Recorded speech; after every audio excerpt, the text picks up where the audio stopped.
autoroute qui était promise. Tout le monde autoroute. Au contraire, nous avons vu les délabrements et Banzela. L'autre fois, je vous disais, dans 87, nous avons une Bumbu. Nous avons une voiture Mazda, Koutangaba, au côté de Mupulu, Ti, Bime Makala, Bumbu, Ti, Obimana Selembao. Lelo Oyo, Atam, Moto, et Apam, le Kananzela Wanate. Tu vois la dégradation d'Engezali. Surtout aux yeux, Makamouya, hôpitaux. Au monde que hôpital Yamalunga Pendezalité, au Tozanango, à part cinquantenaire, au Tozanayango, mais qu'est-ce que ça représente? La population a plus de 12 millions à Villa Kinshasa. C'est absolument rien.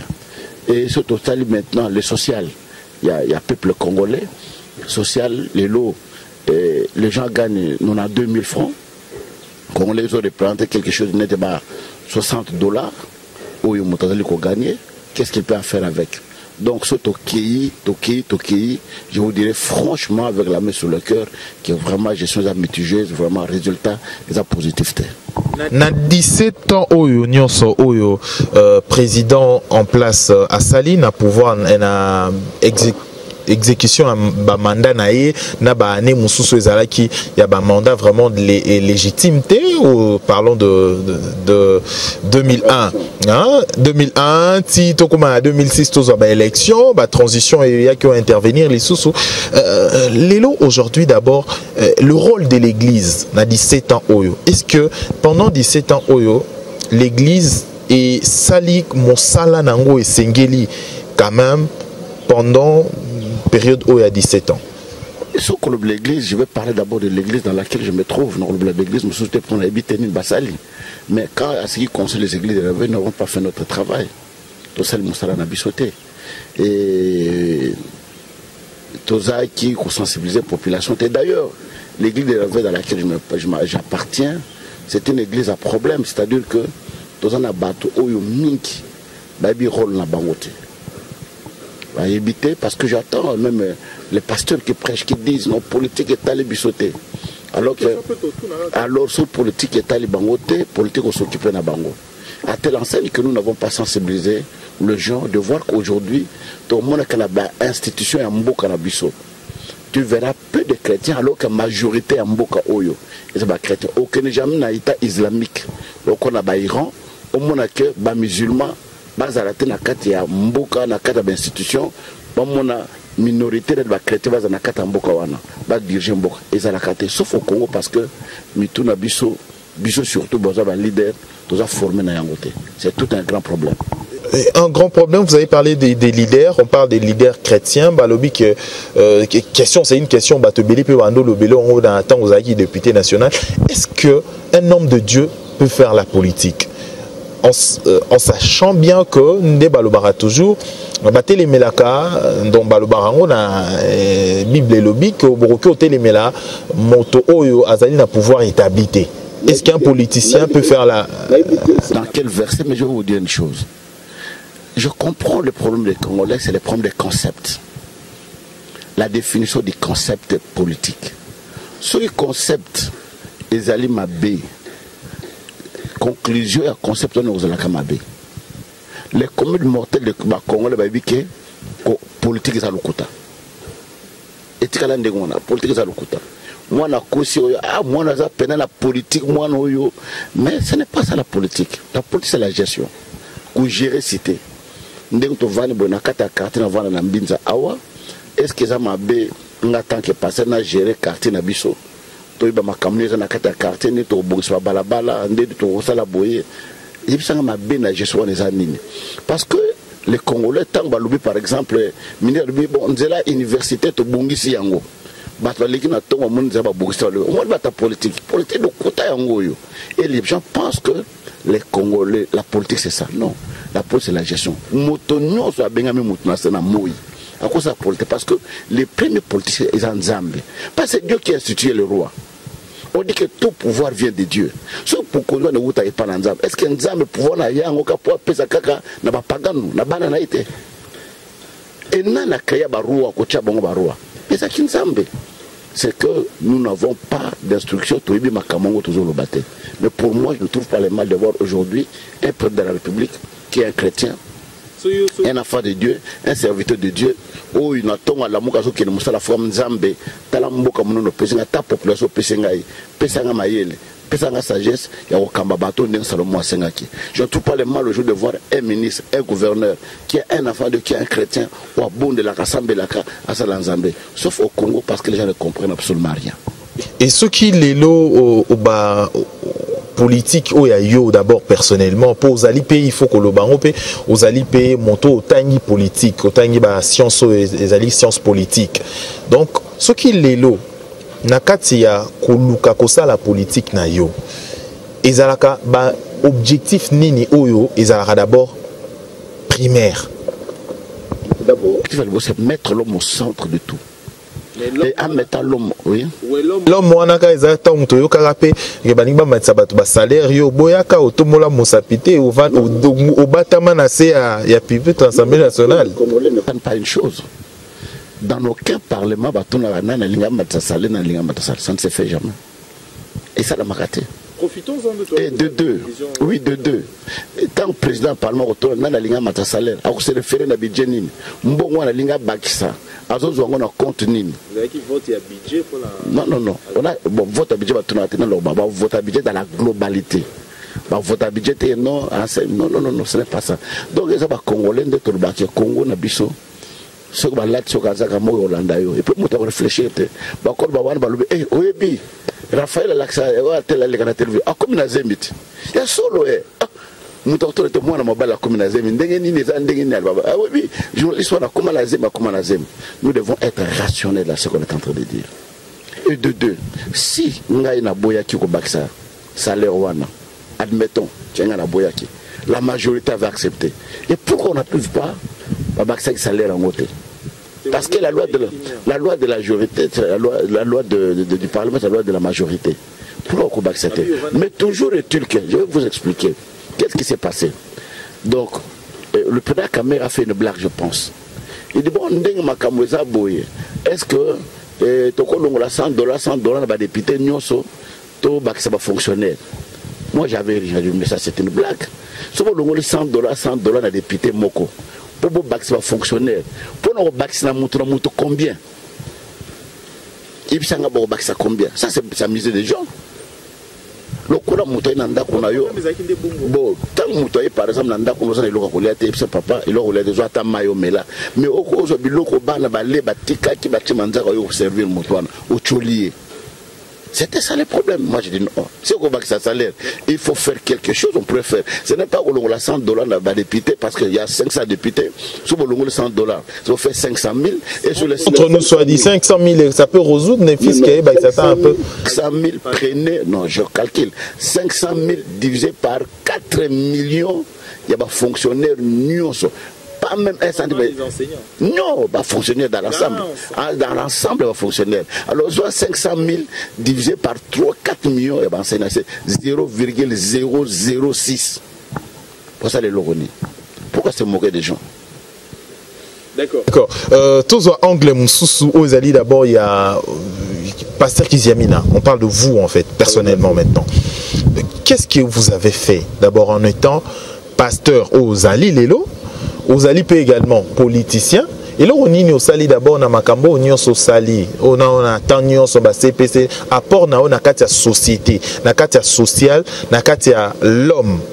Oyo alingi quand même à se développer dans la société et zali nini oyo sali. Des choses, les soucis mon sur attaque homme, dans autant que c'est une école Daniel na Lemba.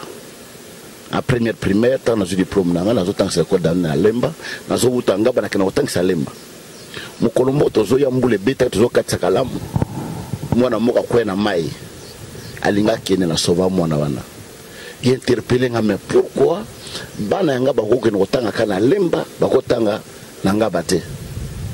Ça m'a amené à créer école à ce temps-là. J'étais la deuxième et la troisième école privée na Ngaba Mobimba, jeune que j'étais à 23 ans.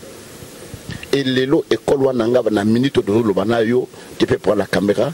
J'ai plus de 900 élèves na Tonyango en étage avec 18 salles de classe, plus de 50 quelques professeurs na enseignants au bazo tang c'est école wana. Ce n'est pas une mince affaire. Na fongu l'école na yolo. Les lots vanyo nanga awa école ya Kalamu. Je plais de 500 ou 600 élèves au bozotanga kuna. Na 4 école wana. Na salle polyclinique. Et bambet monsieur zali wana pour na sala polyclinique mususu pour na ko de temps soit peu population wana. Na salle bilanga na plateau bateke. O ezo kende ko mo fufu mo masangu ezo ko teka na primo ko singeli pour te peuple alia. Mais na sana ngo mingite. Je suis en train de faire quelque chose. Na fonction la télévision, na fonction la radio, on a vu batazali ko sala kuna taya mingi zangi même $50 ba PC et ko sungaye azota mwali pa alia. Je pense que na niveau nanga na muke on a zanango je peux faire quelque chose. Et biloko na sali avant na comme na politique. Na fongo la école na zaki na politique, na sali polyclinique na zaki na politique, na sali télévision na zaki na politique, bilanga na sali on na politique. Au compte bana na côté la politique na zumbongo te pour ça makamuno swana. Et si que question zali entre nous soit dit. Ozana 900 élèves n'école yangaba, 500 élèves hein?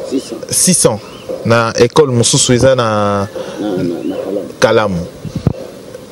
Ozali promoteur oui makam nyonso le kana école na tout. Oui maîtriser nyonso. Bafuta à combien? Minerval, ce je te le dis tu seras étonné. Na ligne yo la caméra okende ba para bazolanda ba olanda ngai. C'est 20 000 francs. Je te dis. Minerval n'a pas 40 000, 20 000 francs à l'État, 20 000 euros. 20 000 donc Minerval c'est 20 000 francs. Et les orphelins étudient gratuitement. Mais la tournée besoin caméra, il y a des journalistes. Besoin caméra, l'élo, kende, ça a complément d'enquête kende nangaba. Et d'ailleurs ce n'est pas 20 000, 40 000 francs, c'est 35 000 francs. Au bas au foot, moi 20 il y a l'État. Trimestre. 20 l'État donc le Minerval c'est 15 000 francs. Kende au fait pas même 10 $. L'école Yangaba, l'école à Kalamu. Ou l'école Yangaba. L'école à Kalamu c'est 60 000 francs, sur le 20 c'est 40 000 francs. Minerval. Va vérifier. Ok. Donc voilà, c'est Tolinga qui vraiment ça. Sinon, félicitations pour ça. Hein. Si c'est vrai, vraiment, ok, vous vérifiez. Allez-y. Donc 16, mais 40 000, ça fait une affaire, il y a 30 quelques dollars. Mais non, attends, il faut enlever d'abord le frais de l'État, c'est pas un clé. Le frais de l'État, c'est 20 000. Alors ce qui reste, c'est 15 000, c'est 35 000. Ce n'est pas 40 000. C'est moins de 10 $. Si c'est vrai, félicitations. Tout ça à banquette pour en savoir plus. Alors, question, Moussou Zali aujourd'hui, les élections, les alliés au Kenya, Makambo, les alliés au Kenya, vous êtes politicien. Qu'est-ce que vous augurez, aux alliés Komona, Nako lobby, surtout le 23 décembre, est-ce que les élections, Ekozala, non, je ne vois pas les élections se faire. Dans ce moment, l'élection, les Bossonangate. Parce que vous savez, les élections, sont des élections salami, elles ont fait mon aîné. Vous avez à Pessi Moninga, félicitations. Parce que ça m'a beaucoup d'habitude. Et ça, le corps d'esprit, il y a sport. Moninga, il y a bête, à quoi il y a Simbi, il y a Mbani, sportivité. Mais l'élection peut faire de la ndengwana. Et l'élection, c'est que, il y a zuité, il y a moutazui, il y a zuité. Et puis, dans le paysage, il faut un compromis. Ils ont trouvé des paramètres, après les élections, ils ont comme avant les élections. Par exemple, les lots bâtonniers ont décrié machine à voter. Dans la loi, je crois 235 terres, ils ont dit que machine est aux alatés. Il faut des élections de manière manuelle par papier. Mbalamoko, machine est diminuée. La machine est binie. Il faut prendre le temps de convaincre tout le monde, d'expliquer à tout le monde, de sensibiliser tout le monde, de leur dire voilà ce que nous pouvons faire. Et ce n'est pas simple de dire non, bolinga te machine ozala. Parce que vous pouvez voter, vous pouvez candidater. Il y a peuple. Il faut compromis moko.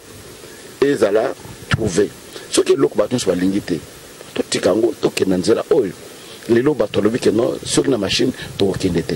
Si l'opposition dit aujourd'hui que Bissona na machine to okendete, so élection na moto okende. Ya mi balé. Il y a les problèmes de fichiers. Au balobi ke ba mineur bazali, ba toazali ba empreinte bazali et ba mususu au bazali ko na carte bazali ba fictif. Il faut revoir ou nettoyer. Pourquoi ne pas le faire? Lelo na carte na corps et ça que lelo mboka etambola. Bo bazana pouvoir lelo à partir de l'accord. Balobi na carte ba corps wana tous les politiciens qui se trouvent en prison, il faut libérer Bango. On a cité quelques noms de prénoms emblématiques. Tilelo Atamoko Abimate. Baloba Bao Bazan étranger dans Boka Bapaya. N'exil. Il faut Bazong. Tilelo Atamoko Azongite. Na kati ya sentiment wana, kati n'esprit wana. Faut penser que l'élection cause la ndengani. Et vous avez l'élection à Kimiate.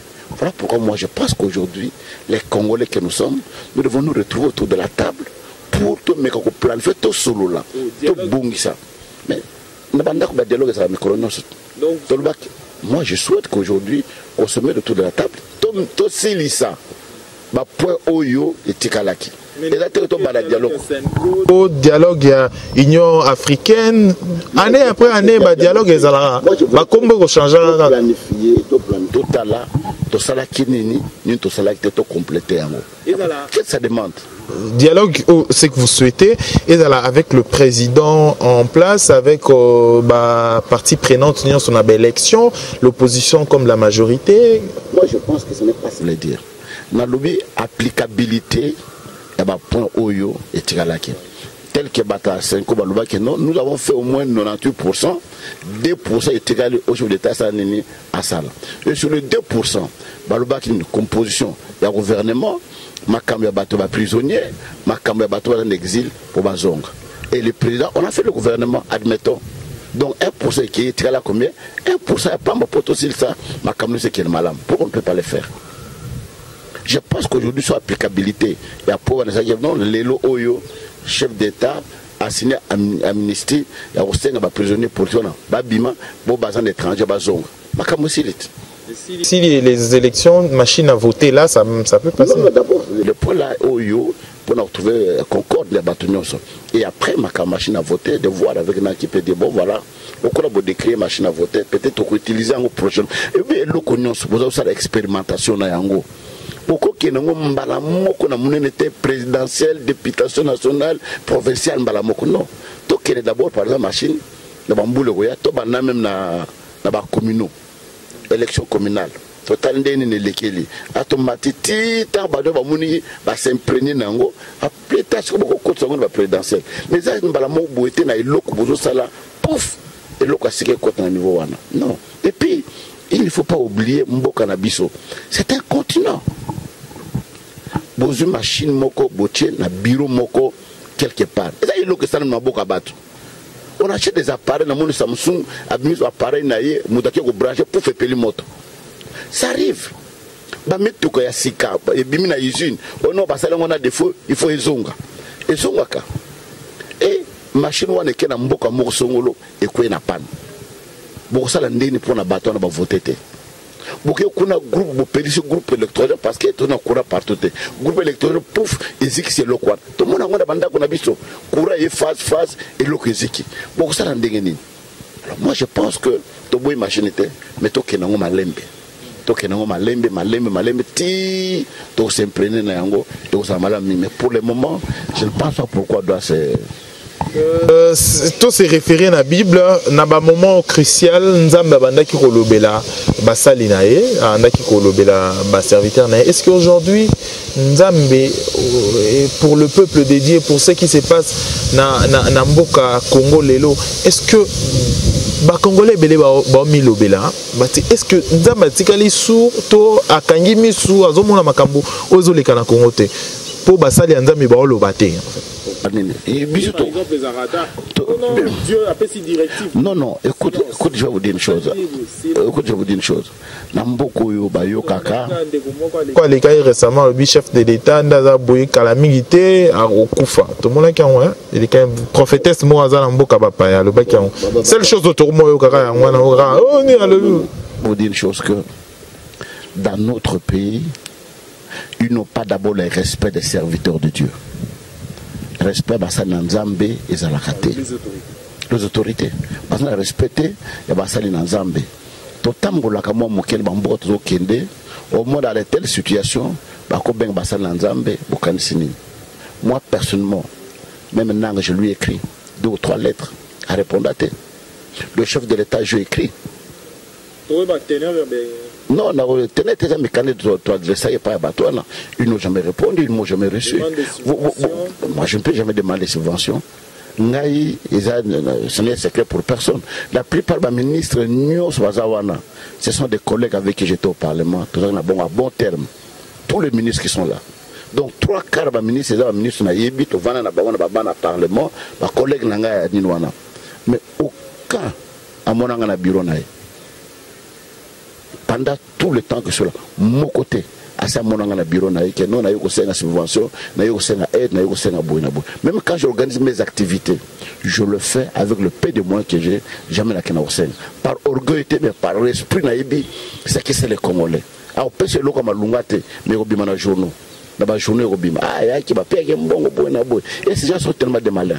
Même bon yo ba passer ba zumbo, que mbongo. Ba non, bon dingo sala boy, bon sala budget. Ah, ko do stade, ko do 100 000. Ba pesi bino te 100 000 ngo ba kobimisa monde ba ya ko mbongo ba 100 000 ngo monde ba sentina bongo ba zoa ki ma pesi bino lokote. Mais je vais vous dire une chose que les peuples congolais nzamazo yoka pour ce nzama yoka kate na pasi tous nango na makambo na kat na mboka na biso lilo mboko mbele pela moto. Mais na lo sambo na biso na lo samba bana nzambe kimia et les kat na mboka oyo ni tozo mona ke tozali ko vivre et na lo batulu ke tayaman ya ko ya suna Congo parce que dans un calcul normal, Moutou a gagné 92 000 francs congolais à foutre à Randaku, à foutre à transport, à Tank Sagabana, soit médicaux, Kolena Kolata. Comment les gens tiennent les 2 bouts du mois? Et au-delà de la situation moko fait moko aujourd'hui, c'est vrai que Bisotozani na Kimia, Bisotovani na Kimia koto na mboko Kinshasa, mais de l'autre côté na est de la RDC, le sang coule. Bato bazali kotika la sans famille na Beni aujourd'hui la réalité zali koleka ebele songolo. Quelle lecture faites-vous na période de tozali na makambo ningi ko bandeli susu na Beni actuellement? C'était une complicité na est place Bitumba zali na Congo Mobimba eza na place Tongoma lokola na ST kende na Goma mona bandako eza na Goma place Bitumba zali on a chassé les terres. Qui est le Beniwana, Tana Bandako, aux autres Makona, Bisika Bitumbezali. Et de deux, combien de leaders de l'Est, les gars, pour bête les conflits, le nom Makambeleki? Aucun. Yami Balé, nous avons une grande armée. Comment moi, des fois, dans la Louana, combien au-tilo basi la kate? MONUSCO Azakuna. La plus grande mission à MONUSCO dans le monde est dans le Congo Yaouni. Avec 20 000 hommes militaires et civils. 20 000. Bah, aussi ça, des fois, on a été bazar. Soit il parlait bazar, soit 700, soit 800, 600. Bah, aussi il y a c'est-à-dire que le problème est, c'est un problème où il y a une complicité, il y a Makassi. Où les gens se retrouvent, les gens se retrouvent. Le Congolais entre... Il y a même des Congolais qui sont mixés là-dedans, Bazali. Parce que les Congolais, Bazakon, Bali de Rwanda, Bavota Bakonat. Bayebani Kuna. Comment Bako détecter, Bango Bakolo Zamba, Bakolo Bamboka Wana, Bako détecter, place ni bâton de Bomanaka. Place ni bâton de Bazak. Bazara Vitaïn Dengenin. Et une question aussi, Elinga Katangolo Bibongo, à chaque fois, tant que vous avez généraux, colonel, bimara toujours pour assister à la guerre à Est, Limoraraka. Nous nous souvenons bien sûr de Mamadou Ndala, tous se souvenir du colonel Moussoussou, au Bakenda, au Bazaï vraiment puissant. Qu'est-ce qui se passe avec de vaillants, des hommes bien formés? Je pense que il y a au moins qui complicité, Zali. Pourquoi? La complicité, tuer nos hommes forts. Mais ne vous en faites pas. Moutou a une carte politique qui travaille pour ses propres intérêts. Il y avait une théorie au total on a théorie à Machiavel. Alors bien là nous ça reçoit. Et ça normal but n'est ça ni na comme kanabo. Il faut massacrer les gens pour y comme kamokonda. Ça là ngo. Et je vais vous dire une chose que Makamboya Est plus de 20 ans au Zobuna Makamboya Est. Nulle part. Pour les Bitongo dans la Est, là-bas, Congo est cause à la terre. Là-bas, nous sommes cause à la terre. Nakasa, ici, il était. Ici, il était. Ici, dans combien de temps? Mais si il est l'autre qui est battu. Mais si il est même une année, mais si il est. Le point de vue Est, plus de 20 ans ici, la Kate. On est miné jusqu'au cou. C'est difficile. jusqu'au cou. Oui. C'est une révélation. On est miné parce que comment beaucoup comprendre que Makamungo est la raté. Ne ba Congo le Makamuni non est la raté. Oui, est aussi la terre aussi la colonie. Miné par qui? Comment? Pardon? Miné par qui? Miné Comment? Bien tout. Banadef, Banalou, la population, tous en complicité. On est miné. Ouais, d'accord, Tokomi Nasuka et entretien à Bisso. Aujourd'hui, to lingi vraiment to sembola. Bongo, une dernière question. Exercice Suka to sengayo. C'est vrai que les exercices où il y a conscience, oui. Il y a un serviteur de Dieu, il y a rationalité également. Quel est les bienfaits 17 ans d'Iran? Il y a Joseph Kabila Kabangé depuis Azali président. Quel est le bienfait?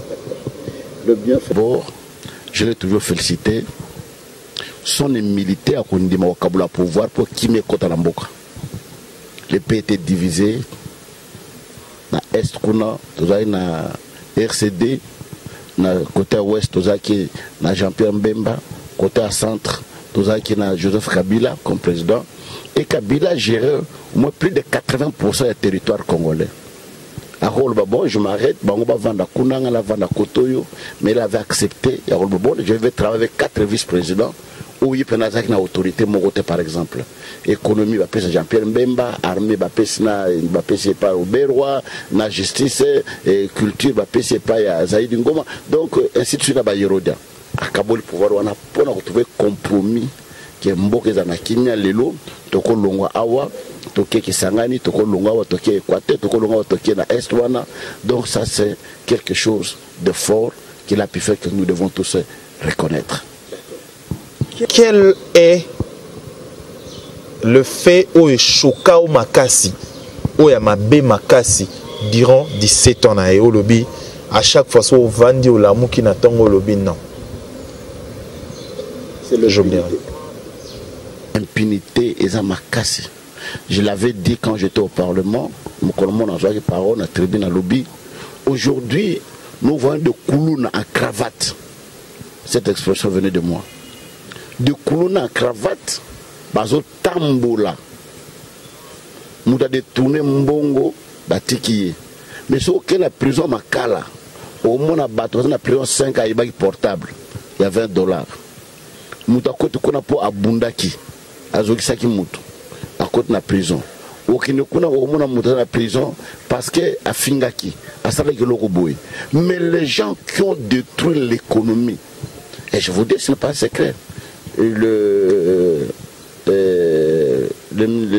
Monsieur Lozolo, qui est chargé de l'anticorruption, a levé au moins 15 milliards de dollars et tambour dans ma boucle à battre. Voilà, 6 Maramno sur le lobby, ezali vraiment exemple à suivre pour l'église d'aujourd'hui. Ça définit pour cette édition, mesdames et messieurs.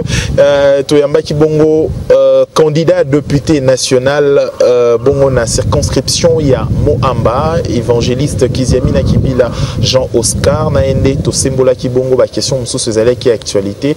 Tokutani prochainement pour l'édition Moussous. Merci na monsieur Gabriel Chabani Record, le PDG à Congo Web Télévision également. Nabaturo va soutenir Bisso pour réaliser édition à Lelo, caméra principale et pas Eliezer.